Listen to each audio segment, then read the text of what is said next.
You may wish you had a Volcker. You may wish you had a Volcker-style recession instead of what you're going to get.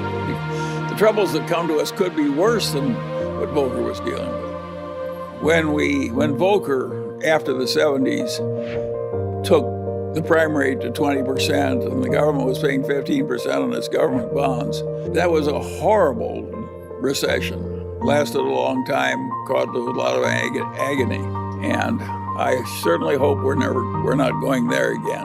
I think the conditions that allowed Volcker to do that without an interference from the politicians were very unusual. And I think in 2020 hindsight, it was a good thing that he did it. I would not predict that our modern politicians will be as willing to permit a new Volcker to get that tough with the economy and bring on that kind of a recession. So I think the new troubles are likely to be different from the old troubles. You may wish you had a Volcker. You may wish you had a Volcker-style recession instead of what you're going to get. The troubles that come to us could be worse than what Volcker was dealing with and harder to fix.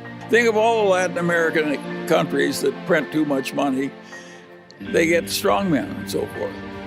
That's what Plato said happened in the early Greek city-state democracies.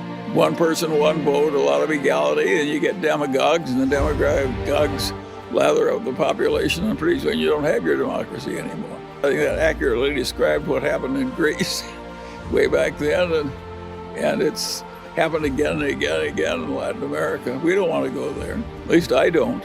When you throw money, when you print money on the scale that modern nations are printing it, Japan, the United States, Europe, etc., we're getting into new territory in terms of size. We've done something pretty extreme, and we don't know how bad the troubles will be, whether we're going to be like Japan or something a lot worse. And what makes life interesting is we don't know what's going to work out. I think we do know we're flirting with serious trouble. I think we also know that some of our earlier fears were overblown. Japan is still existing as a civilized nation, in spite of unbelievable excess by all former standards in terms of money printing. Think of how seductive it is. You have a bunch of interest-bearing debts, and you pay them off with checking accounts, which you're no longer paying interest. Think of how seductive that is for a bunch of legislators. You get rid of the interest payments and the money supply goes up. It seems like heaven. And of course, when things get that seductive, they're likely to be overused. In the United States, we have a hugely strong economy and a hugely strong technical civilization. And that's not going away. And you can't believe what a modern factory looks like when you fill it with robots. And that's coming more and more and more. And it's coming to China too, for that matter. And so those trends are inevitable. I don't know how it's all going to play out, but I think it does create adjustment problems. If you have a fine unionized job and they replace you with a robot, you've got a difficult problem. If you've got a company like Kodak and they invent something new that obsoletes your product, you have a problem too, and you solve that by dying. A lot of people don't like that solution. Because all those problems are real, and because it's so tempting to get rid of your debt by just giving a guy a non-interest-bearing checking account where you used to have to pay him interest every month, not only do we have a serious problem, but the solution to it that is the easiest for the politicians and for the Federal Reserve too, for that matter, is just to print more money and solve the temporary problems that way. And that, of course, is going to have some long-term dangers.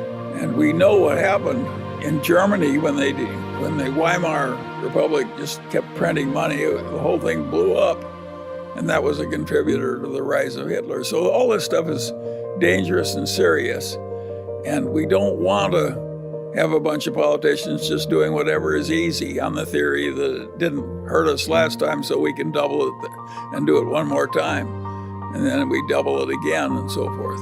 We know what happens on that everlasting doubling. You will have a very different government if you keep doing that enough.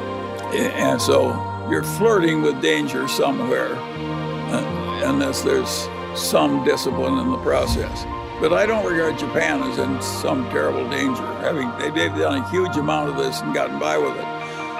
I don't think we'll be as good at handling our problems as Japan is. What are your thoughts on going to cash today and waiting for better opportunities to deploy that cash over the next 12 months?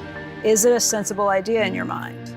My whole adult life, I've never hoarded cash waiting for better conditions. I've just invested in the best thing I could find, and I don't think I'm going to change now.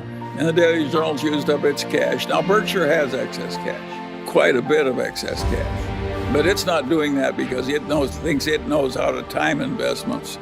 It just can't find anything it can stand buying. If you stop to think about it, my way in life was not predicting little short-term differences between the Russell and the Standard & Poor's Index. I'm always just looking for something that's good enough to put Munger money in, or Berkshire money in, or Daily Journal money in. And I figure that I want to swim as well as I can against the tides. I'm not trying to predict the tides. If you're going to invest in stocks for the long term or real estate, of course there are going to be periods when there's a lot of agony and other periods when there's a boom. And I think you just have to learn to live through them. As Kipling said, treat those two imposters just the same. You have to deal with daylight and night. Does that bother you very much? No. Sometimes it's night and sometimes it's daylight. Sometimes it's a boom, sometimes it's a bust. I believe in doing as well as you can and keep going as long as they let you. It may be that you have to choose the least bad of a bunch of options. That frequently happens in human decision making. The Mungers have Berkshire stock, Costco stock, Chinese stocks through Lilu, a little bit of Daily Journal stock, and a bunch of apartment houses. Do I think that's perfect? No. Do I think it's okay? Yes.